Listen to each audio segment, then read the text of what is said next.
On va parler aujourd'hui d'un personnage ou d'être un personnage utile. Que toi et moi, on peut être un personnage utile.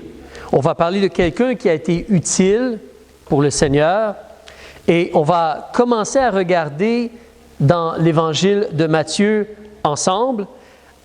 Je pensais, le chapitre 2 et la fin du chapitre 1, ça nous parle de la naissance de Jésus. On va parler de cela un peu lorsqu'on va être à Noël dans quelques semaines. Oui, ça approche très vite. Donc, je pensais parler de ces passages-là autour de ce temps-là, si tu me le permets. Je voudrais t'encourager. Dimanche prochain, on va regarder le chapitre 1, surtout la généalogie, et la fin du chapitre 3. Donc, si tu veux lire pour dimanche prochain, chapitre 1 et chapitre 3. Mais nous, on va regarder surtout chapitre 3 ensemble, et spécifiquement, M. Jean-Baptiste. M. Jean-Baptiste. On va regarder cet homme-là, un personnage qui a été utile pour le Seigneur Dieu. Donc, en réalité, quand tu regardes ici en Matthieu chapitre 3, au verset 3, on te dit, je peux lire le verset 1 aussi, on te dit « En ce temps-là, Jean-Baptiste vint prêchant dans le désert de Judée. » Mais au verset 3, on te dit que c'est celui dont Ésaïe le prophète a parlé en disant « Voix de celui qui crie dans le désert, préparez le chemin du Seigneur, redressez ses sentiers. » Avance avec moi dans l'Évangile de Marc, s'il te plaît, pour l'instant. On va revenir à Matthieu, mais fais un saut avec moi dans l'Évangile de Marc, au chapitre 1, versets 1 et 2. On va regarder et ajouter à ce qu'on vient de lire. On te dit que c'est le commencement de l'Évangile, de la bonne nouvelle de Jésus-Christ, le Fils de Dieu. Conformément à ce qui avait été écrit dans les prophètes. Voici, j'envoie mon messager devant ta face, qui va préparer le chemin devant toi. Voix de celui qui crie dans le désert, préparez le chemin du Seigneur, aplanissez ses sentiers. Donc, Jean le Baptiste, en réalité, c'est l'accomplissement des paroles de Dieu. C'est l'accomplissement de la prophétie. Dieu avait promis quelqu'un, quelque chose, et ça s'est accompli. Ça, c'est Jean le Baptiste. Imagine cela, tu arrives, tu es un bébé, tu commences à grandir et tu réalises qu'on parle de toi dans la Bible. On te mentionne dans la Bible. Dieu a parlé de toi dans sa parole. C'est incroyable. Nous, c'est un peu différent, mais Dieu parle qu'on peut être ses témoins. Dieu parle qu'on peut être utile pour lui, être des ouvriers, être des lumières, le sel de la terre. Mais spécifiquement, on mentionnait que Jean était pour arriver. Et c'est sur deux réalités. Ici, on te mentionne justement les prophètes au verset 2. Justement, c'est triste de voir que dans les Bibles modernes, on a changé cela. Je peux te montrer tantôt dans l'Évangile de Marc. J'ai maintenant fait tout l'Évangile de Marc, les versets ou les mots manquants, mais on a enlevé cela pour dire dans Ésaïe le prophète. Mais en réalité, au verset 2, « Voici mon messager devant ta face » ou « Voici, j'envoie mon messager devant ta face qui préparera le chemin devant toi », ce n'est pas Ésaïe, cela. Donc, il y a un problème. Dans la parole de Dieu, ça dit « les prophètes », ça c'est bien, parce que c'est deux prophètes différents. Au verset 2, ici, la mention, en réalité, ça vient du livre de Malachie, au chapitre 3. Que Dieu va envoyer un messager avant que le Seigneur vienne dans son temple. Jésus devait venir bientôt donc, mais c'était la prophétie de Malachie et non Ésaïe. Ensuite, au verset 3, oui, c'est dans le prophète Ésaïe qu'on te mentionne qu'il y a une voix dans le désert qui crie. Ça, c'est trouvé dans le livre d'Ésaïe. Mais la première partie se trouve dans le livre de Malachie. Tu dois considérer aussi, imaginer les gens qui entendaient cela, de réaliser que hey, le Seigneur va venir bientôt. Le Seigneur va venir. Le Seigneur, il est là. Parce que Jean, c'était celui qui préparait le chemin pour le Messie. Et le Messie est venu après lui, quelque temps après. Avance encore dans l'Évangile de Luc, chapitre 1. Son père, Zacharie, a comme prophétisé et a mentionné, rendu au verset 76 du chapitre 1, il a dit « Et toi, petit enfant », Luc chapitre 1, verset 76, « Et toi, petit enfant, tu seras appelé le prophète du Très-Haut, car tu marcheras devant la face du Seigneur pour préparer ses voies. » Alors Jean était celui qui devait préparer le chemin pour Jésus. Jean était l'accomplissement de la parole de Dieu. Toi et moi, c'est un peu différent, mais Dieu garde ses paroles. Dieu garde ses promesses. Dieu va agir comme il a dit. Dieu, il a un plan. Et nous, présentement, on avertit les gens que Jésus va revenir. On avertit les gens que c'est le jour de la grâce. Le temps de faire la paix avec Dieu, c'est maintenant. Jésus va revenir. On avertit les gens de cela. On donne le message. On prépare parce que l'enlèvement va arriver bientôt. Donc nous, on avertit les gens. On parle aux gens. Mais ça, c'est Jean le Baptiste, l'accomplissement de la prophétie de Dieu et préparer les choses pour Jésus. Une deuxième chose qu'on veut remarquer, si tu demeures ici dans Luc, regarde avec moi au chapitre 1, mais là, recule au verset 15, s'il te plaît.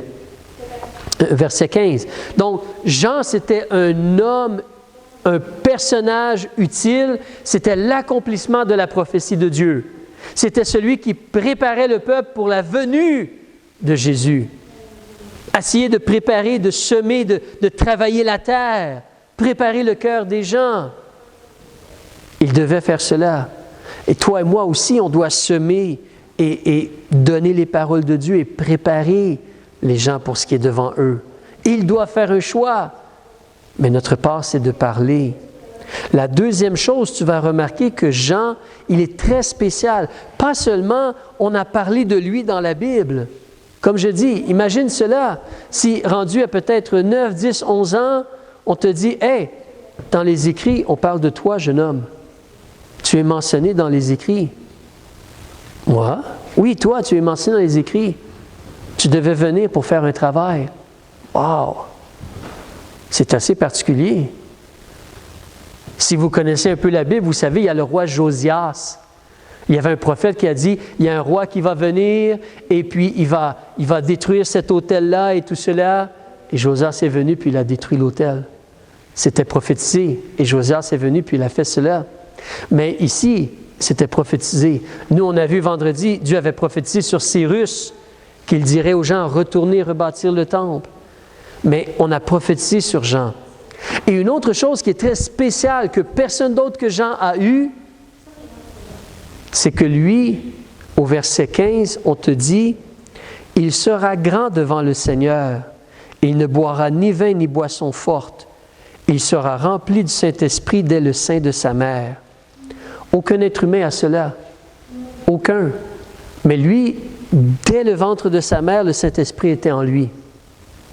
Toi et moi, nous sommes nés de nouveau et là, l'Esprit de Dieu est venu en nous.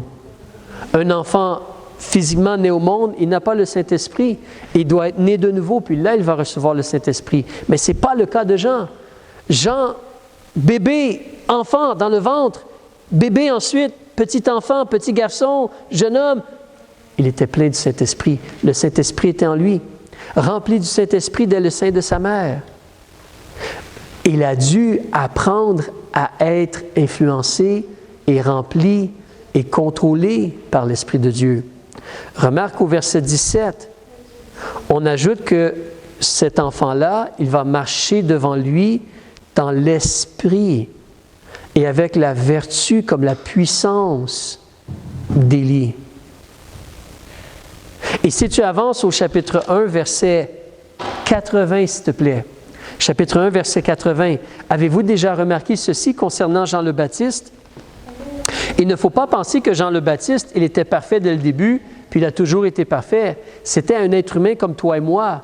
Dieu a mis le Saint-Esprit en lui pour l'aider parce qu'il avait tout un travail à faire. Mais il a dû apprendre. Regardez au chapitre 1, verset 80, ce qu'on nous dit au sujet de Jean. On nous dit le petit enfant, et ici dans le contexte, c'est Jean là. Le petit enfant croissait. Donc Jean grandissait physiquement. 8 ans, 9 ans, 10 ans, 11 ans, 12 ans, 13 ans, il grandissait. Et se fortifiait en esprit. Il se fortifiait en esprit. Son cœur, son esprit devait devenir plus fort, confiant, ayant confiance en Dieu et la personne de Dieu, les paroles de Dieu. Il a dû apprendre cela. Il a dû se fortifier en esprit. Et ça, c'est la réalité. Peut-être toi et moi, on s'est convertis étant adultes. Moi, j'avais 17 ans. J'étais comme techniquement presque adulte. Je me suis converti. Mais peut-être certains d'entre vous, vous avez grandi dans un foyer chrétien. C'est un peu différent. Mais Jean, il a dû se fortifier en esprit. Et ça, c'est quelque chose où là, toi et moi, on a une similarité. Parce que tu as reçu le Saint-Esprit si tu as été sauvé. Si tu n'es pas encore né de nouveau, il ne faut pas attendre. Si tu n'as pas encore demandé à Jésus d'être ton sauveur, il faut lui demander. Il est là, il est mort pour toi. Mais tant que tu ne lui demandes pas, il ne te sauve pas. Tu dois le recevoir. Comme Jean 1,12 dit, mais à tous ceux qui l'ont reçu, il leur a donné le droit d'être fait enfant de Dieu. Savoir à ceux qui croient en son nom. Tu le reçois. Tu le reçois. C'est comme si quelqu'un veut te donner un cadeau. C'est comme, vous avez vu, j'ai dû forcer les enfants à prendre le chocolat. Ils ne voulaient absolument pas prendre le chocolat. J'ai dû les forcer à accepter le chocolat que je leur offrais pour la fête, pour leur fête et tout cela. Non, c'était facile de le recevoir parce qu'ils savent que c'est bon. C'est du chocolat suisse, hein? Ils savent que c'est bon. Alors, donc, mais on reçoit Jésus. On le prend, on le reçoit, mais c'est en notre cœur. Mais ensuite, après avoir été sauvé, notre foi, notre relation, notre confiance en lui, cela doit grandir, cela doit augmenter. On doit se fortifier en esprit. Comment est-ce qu'on se fortifie? C'est comme toute chose dans la vie. Si je veux devenir plus fort, je dois manger, je dois faire de l'exercice. Je dois aussi me reposer. Mais c'est similaire. Si je ne me nourris pas de la parole de Dieu régulièrement et quotidiennement, comment vais-je grandir? Comment vais-je me fortifier en esprit? Si vraiment je n'ai pas un temps où je m'applique à vivre la vie chrétienne et essayer de prier et essayer de parler aux gens et essayer de servir Dieu, ça ne va pas se développer non plus. Et si je ne peux pas aller vers Dieu et laisser les choses entre ses mains et me reposer en lui, c'est la même chose. Mais il y a un temps, il y a une réalité où toi et moi, peu importe l'âge qu'on a, on doit se fortifier en esprit. On doit se fortifier en esprit. On doit faire attention. Alors lui, il a fait cela. Donc, premièrement, c'est l'accomplissement de la prophétie, Jean le Baptiste. C'est un personnage utile. Il était rempli du Saint-Esprit dès le ventre de sa mère. Ensuite, il a agi aussi pour la conversion des gens. Le mot « convertir », ça nous parle de se tourner comme vers le Sauveur pour le reconnaître et le recevoir. Mais si tu regardes au chapitre 1, tu recules au verset 16 qu'on regardait un peu tantôt, on a vu le verset 15, mais regarde le verset 16 avec moi. Qu'est-ce que Jean-Baptiste faisait ou a fait? On te dit au verset 16, il va convertir plusieurs des enfants d'Israël au Seigneur leur Dieu. C'est intéressant. Il convertira. Il, c'est qui ici? C'est Jean. Jean va convertir plusieurs des enfants d'Israël au Seigneur leur Dieu. Vous savez souvent ce qu'on va dire? Je ne peux pas sauver des personnes. On va dire cela. Mais là, la Bible nous dit qu'il convertira plusieurs. Parce que la réalité, c'est qu'on a une influence. La réalité, c'est qu'on parle. On dit. Et Dieu utilise cela pour qu'il y ait le fruit. Ce n'est pas le fermier qui produit la récolte. Mais si le fermier ne met pas la graine, il ne va rien se produire. Le fermier doit sortir et mettre la graine. C'est lui qui a mis la graine. Et la graine a poussé. La semence a poussé. Mais lui, Il va convertir plusieurs des enfants d'Israël au Seigneur leur Dieu. Regardez le verset 17. Nous avions lu le début. Il va marcher devant lui dans l'esprit et avec la puissance d'Élie pour tourner les cœurs des pères vers les enfants et les rebelles à la sagesse des justes, afin de préparer au Seigneur un peuple bien disposé. Parce qu'il essaie d'influencer, il essaie de pousser, il essaie d'exhorter les gens. On ne peut pas forcer, mais on doit exhorter, on doit encourager, on doit plaider, on doit supplier les gens, on doit leur dire. On ne peut pas les forcer, mais on ne peut pas non plus ne rien dire ou dire « Ah, ils décideront ce qu'ils voudront ». Non, on doit vraiment les presser, les encourager. Donc, il va agir pour convertir les gens. Tu te rappelles, en réalité, c'est Jean lui-même, lorsqu'il a vu Jésus, il nous semble pour la première fois, dans l'Évangile de Jean, chapitre 1, verset 28, il a dit « Voici l'agneau de Dieu qui ôte le péché du monde. » Donc, il a dit aux gens, il a pressé les gens d'aller vers l'agneau. Regardons ensemble, si on recule dans Matthieu, où nous étions tantôt. Matthieu, chapitre 3, s'il vous plaît. Le verset 1 et 2, on nous dit qu'il prêchait. Et quel était son message? Repentez-vous, il faut qu'on se détourne, il faut qu'on se tourne vers Dieu. Repentez-vous, car le royaume des cieux est proche. Il a dit aux gens au verset 8, produisez donc des fruits convenables à la repentance. On se détourne de ce qui est mauvais et on veut vivre en vie nouvelle. On veut espérer dans le Messie, dans l'agneau de Dieu qui ôte le péché du monde. La repentance n'enlève pas les péchés. La repentance, c'est la sincérité devant Dieu. Quelqu'un a déjà dit, la repentance, c'est comme, imaginez si je suis un assassin et j'ai un couteau dans mes mains. Je suis un assassin et j'ai le couteau dans mes mains. Je tue des gens et j'ai un couteau dans mes mains. Bien, si je me repens, je vais lâcher le couteau. Je vais lâcher le couteau. Je me détourne, je lâche le couteau. Alors, il y a un changement, il y a un désir dans le cœur, une décision, un changement. Et ensuite, on demande le pardon. On demande le pardon à Dieu. Mais il a agi pour que les gens se convertissent. Quatrième chose, ici dans Matthieu chapitre 3, tu as lu cela, mais regarde la vie qu'il menait. On te dit au verset 4, Jean, il avait un vêtement de poil de chameau. Est-ce qu'il y a quelqu'un ici qui a cela dans sa garde-robe? Un chandail de poil de chameau?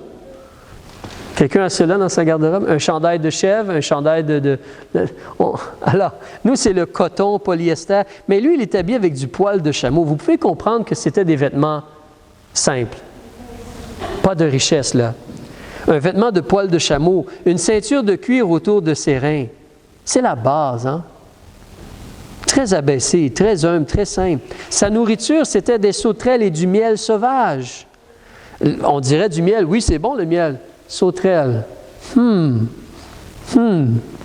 va y penser un peu. Les gens sont habitués dans ce coin-là du monde de manger des sauterelles et dans d'autres endroits. Mais en tout cas, nous, ici en Amérique du Nord, généralement, on ne mange pas les sauterelles. Mais très humble, très simple. Vraiment très humble et très simple. Tu descends au verset 11, tu te rappelles, quand il a parlé, il a dit très clairement, « Moi, je vous baptise d'eau en vue de la repentance, mais celui qui vient après moi, il est plus puissant que moi, et je ne suis pas digne de lui porter les souliers ou de lui délier la courroie des souliers. » Il était vraiment humble et abaissé, Jean le Baptiste. Vraiment humble et abaissé et simple. Même quand Jésus est allé le voir et Jésus voulait être baptisé par lui, Jean ne voulait pas. Non, c'est moi qui ai besoin d'être baptisé par toi. Ce n'est pas à toi de me baptiser. Avance aussi dans Jean chapitre 3, tu as déjà lu ceci, mais un rappel, Jean chapitre 3, s'il te plaît.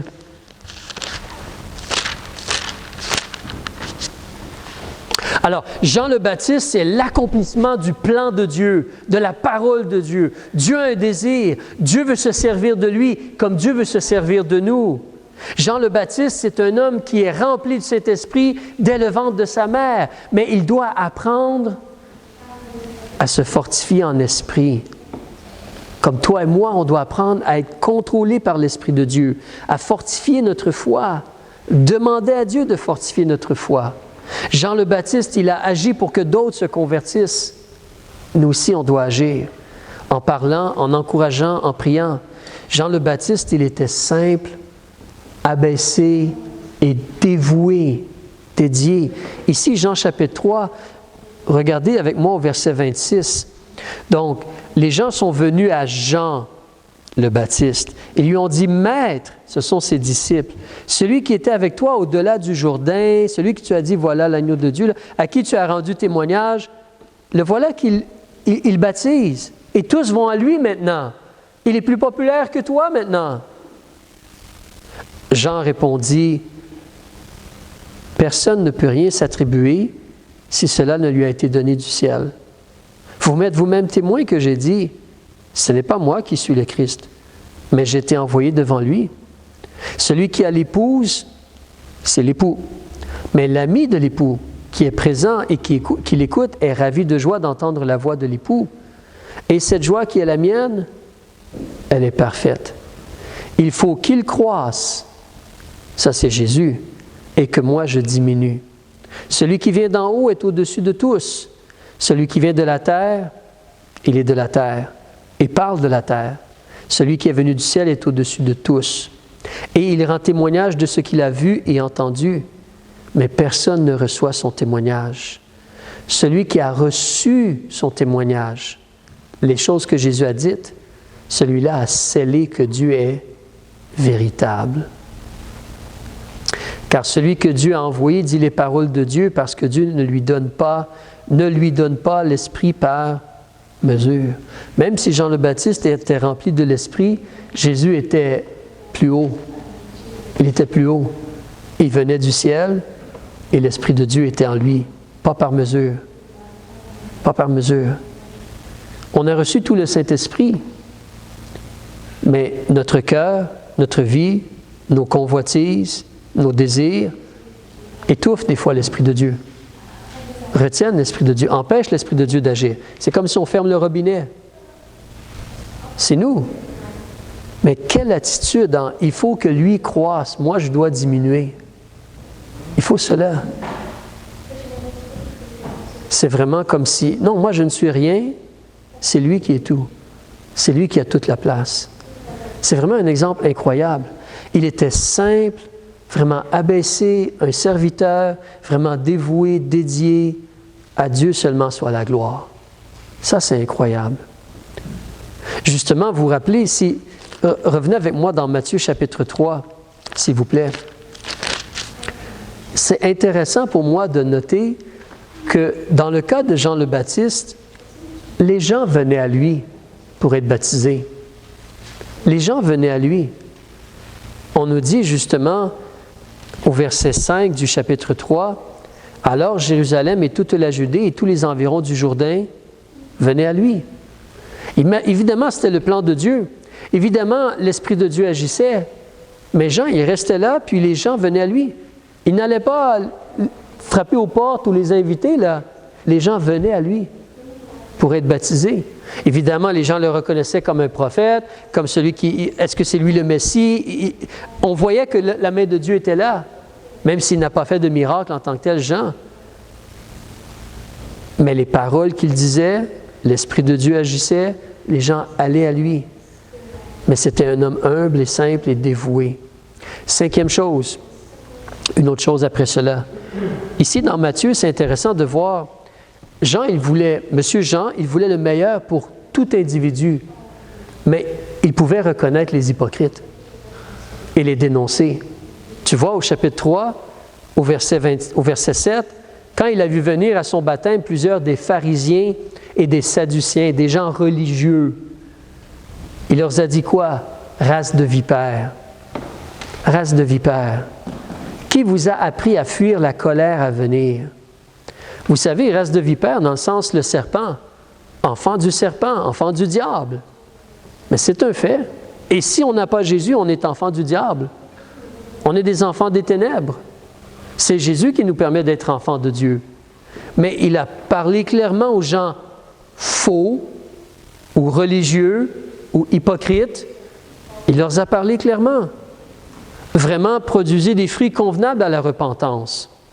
Même il continue au verset 9, ceux qui disent « Ah, moi je suis israélite, je suis un enfant d'Abraham, je suis correct. Ah, moi je suis bien éduqué, je viens d'une bonne personne, je suis correct, ou je viens de gens nobles ou quoi que ce soit. » Il leur dit au verset 9, « Non, non, non, non, ne pense pas à dire en toi-même, on a Abraham pour père. » Non, parce que si Dieu voudrait, il pourrait avec les pierres faire des enfants pour Abraham.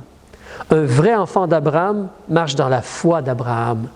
Romains chapitre 4 nous dit cela. Marcher dans la foi d'Abraham. Alors, il reprenait les hypocrites, même il reprenait les méchants. Tu connais l'histoire, tu te rappelles, il y avait justement le monsieur qui avait pris la femme de son frère. Regarde dans l'Évangile de Luc, s'il te plaît, au chapitre 3. L'Évangile de Luc, chapitre 3. Ça, c'est incroyable. Mais Hérode, il a pris Hérodias, la femme de son frère, et plein d'autres méchantes actions au verset 19. Mais on nous dit que Jean, alors verset 19 du chapitre 3 te dit que Hérode le tétrarque, ayant été repris par Jean au sujet d'Hérodias, femme de Philippe, son frère, et de toutes les méchantes actions qu'il avait faites, ajouta encore à toutes les autres celle de faire mettre Jean en prison.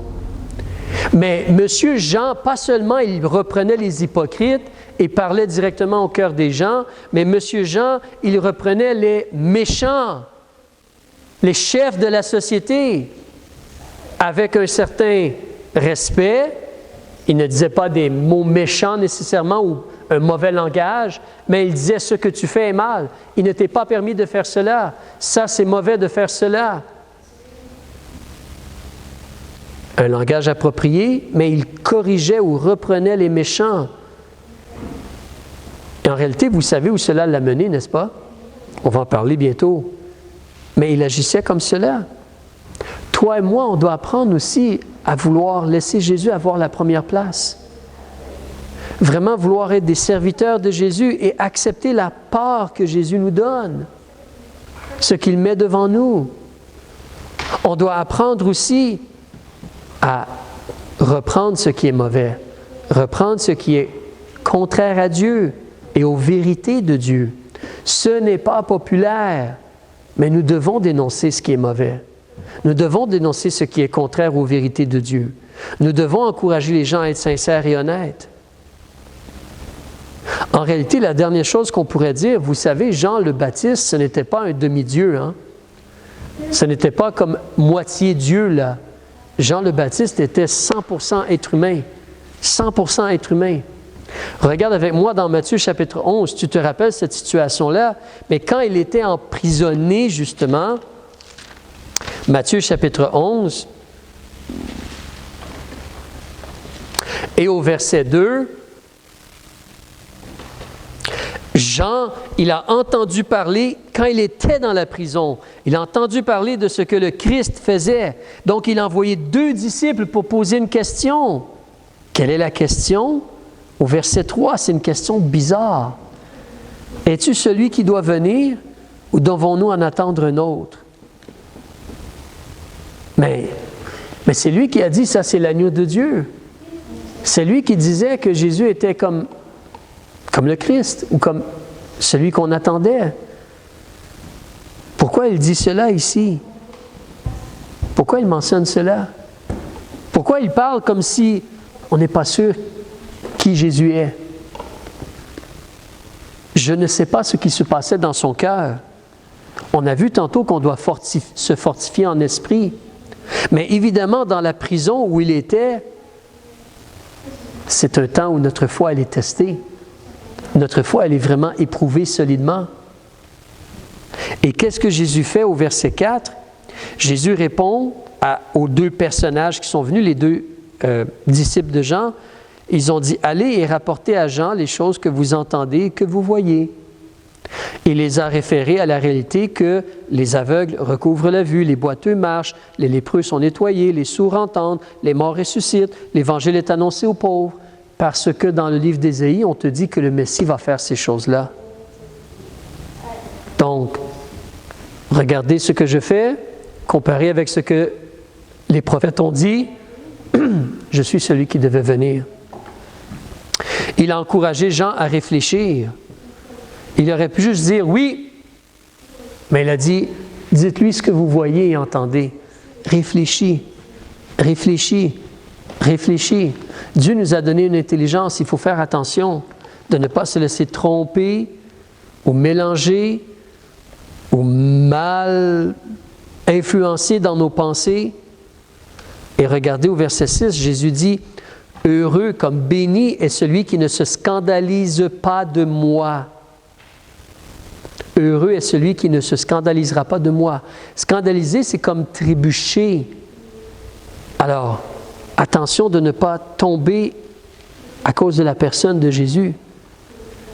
Mais tu vois, Jean le Baptiste, c'était un être humain, comme toi et moi, avec la réalité des faiblesses humaines. Il était humain. Il était humain. En conclusion, comment est-ce que Jean le Baptiste il a terminé? Tu connais l'histoire, avance un peu plus au chapitre 14. Il était emprisonné à cause qu'il a repris Hérode et Hérodias. Et tu te rappelles, donc, Hérodias, la fille d'Hérodias, excuse-moi, elle est allée, elle a dansé devant Hérode, et Hérode lui a promis tout ce qu'elle voudrait, jusqu'à la moitié de son royaume. Et, chapitre 14, verset 8, la maman, elle en voulait à Jean. Donc, la maman a dit, je veux la tête de Jean-Baptiste dans un plat, ici. Et la fille a demandé cela. Il s'est fait couper la tête. C'est frappant, n'est-ce pas? Parce que ça, c'est l'accomplissement de la parole de Dieu. On parle de lui dans la parole de Dieu. C'est un homme rempli du Saint-Esprit dès le ventre de sa mère. C'est celui qui prépare le chemin pour le Messie. Comment est-ce qu'il termine? Qu'est-ce qu'on a fait au Messie? On s'en est débarrassé, on l'a crucifié. Qu'est-ce qu'on a fait avec celui qui a préparé le chemin? On lui a coupé la tête. Ça, c'est l'être humain. Ça, c'est le monde. C'est le système de ce monde. Ça, c'est ce qui est devant nous. Mais si on a traité Jésus comme cela, si cela s'est produit pour Jean, il y a quelque chose pour toi et moi de considérer. Est-ce que moi, je veux m'élever? Est-ce que moi, je veux un accomplissement? Est-ce que moi, je veux un royaume? Est-ce que moi, je veux être une grande personne?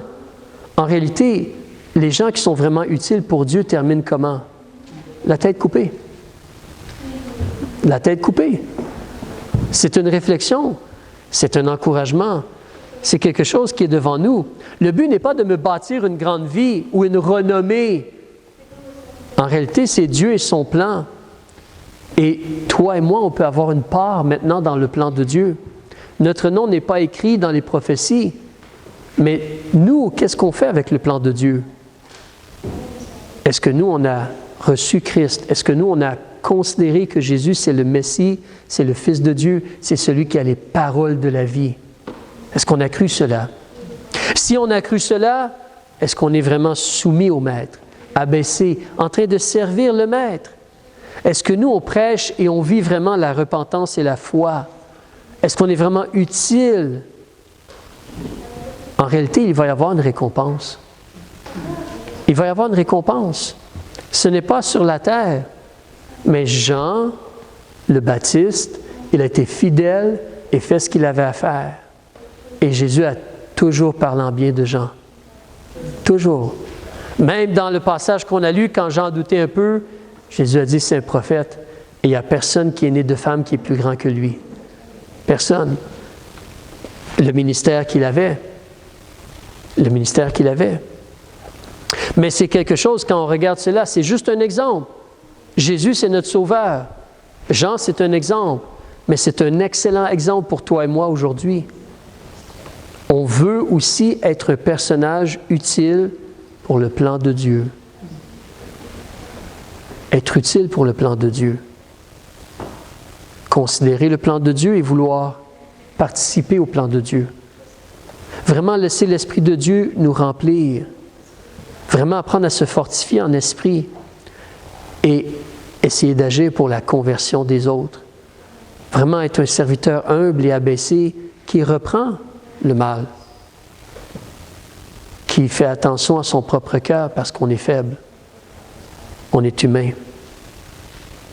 qui va accepter peut-être que le monde veuille se débarrasser de nous, que les gens veulent se débarrasser de nous. Mais nous, par l'aide de Dieu, on veut être un personnage, un homme ou une femme ou une jeune personne utile pour Dieu, utile pour l'œuvre de Dieu. On va prier, Père, on veut te remercier pour les choses